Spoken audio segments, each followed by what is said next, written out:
ताज़ा घडामोडी पाहण्यासाठी आमच्या चॅनलला सबस्क्राईब करा, लाईक करा, शेअर करा आणि बेल आयकॉनला प्रेस करा.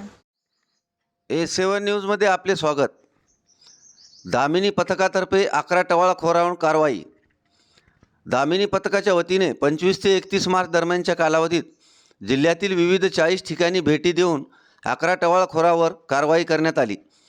जिल्हा पोलीस अधीक्षक जी श्रीधर यांनी जिल्ह्यातील अनेक शाळा, महाविद्यालय, उद्यान, बसस्थानक, रेल्वे स्टेशन आदी गर्दीच्या ठिकाणी महिलांची होणारी छेड तसेच विविध ठिकाणी विनाकारण आरडाओरड करून सार्वजनिक शांततेचा भंग करणाऱ्या कारवाई करण्याकरिता दामिनी पथकाची नियुक्ती केली आहे.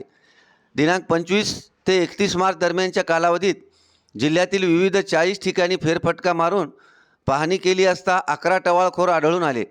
त्यांच्यावर कलम 110, 117 महाराष्ट्र पोलीस कायद्यान्वये प्रतिबंधक कारवाई करून समज देऊन नातेवाईकांच्या स्वाधीन करण्यात आले.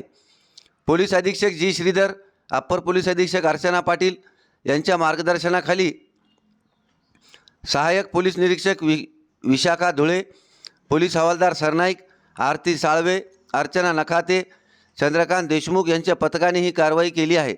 कोणीही अडचणीच्या वेळी तात्काळ मदतीकरिता हेल्पलाईन नंबर 800-700-0493 तसेच डायल 112चा सेवेवर संपर्क साधण्याचे आवाहन करण्यात आले आहे. A7 न्यूजसाठी अनिस अहमद, हिंगोली.